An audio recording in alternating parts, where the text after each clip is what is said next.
Chapter 6. Be wary of paramilitaries. When men with guns, who have always claimed to be against the system, start wearing uniforms and marching with torches and pictures of a leader, the end is nigh.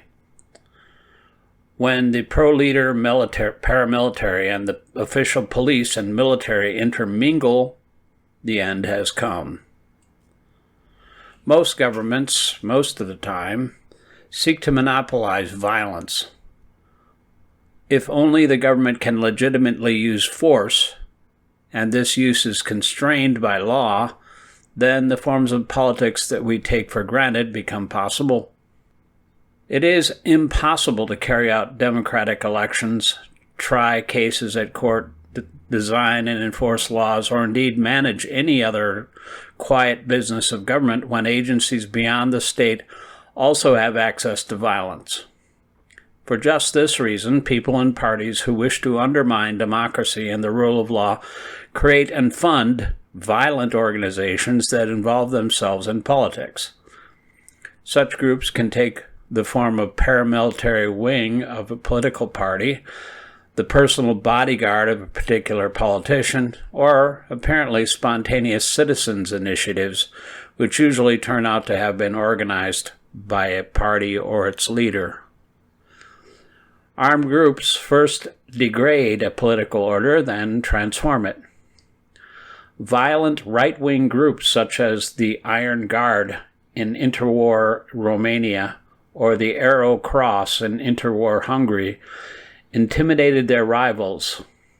Nazi stormtroopers began as a security detail, clearing the halls of Hitler's opponents during his rallies.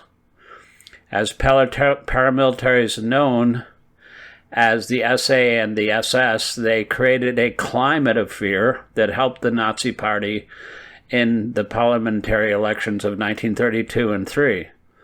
In Austria in 1938, it was the local SA that quickly took advantage of the absence of the usual local authority to loot, beat, and humiliate Jews, thereby changing the rules of politics and preparing the way for the Nazi takeover of the country.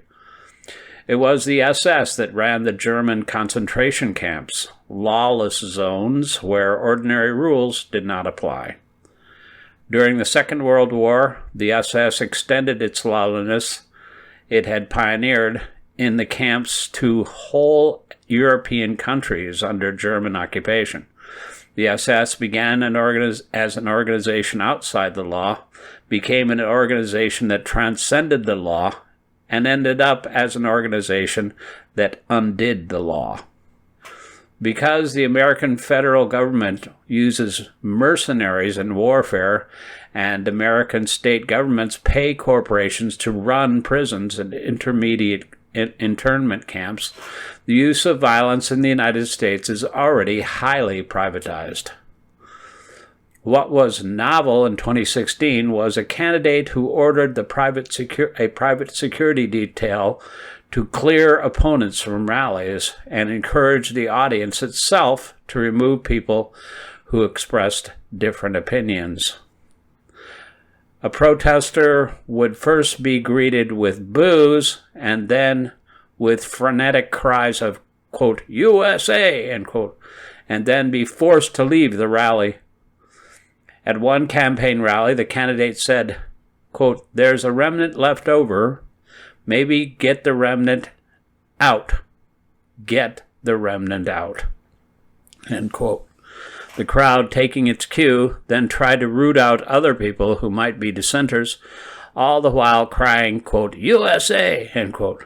The candidate interjected, quote, isn't this more fun than a regular boring rally? To me, it's fun, end quote.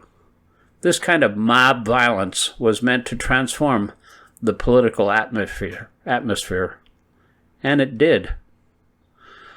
For violence to transform not just the atmosphere, but also the system, the emotions of rallies and the ideology of exclusion have to be incorporated into the training of armed guards. These first challenge the police and military, then penetrate the police and military, and finally transform the police and military.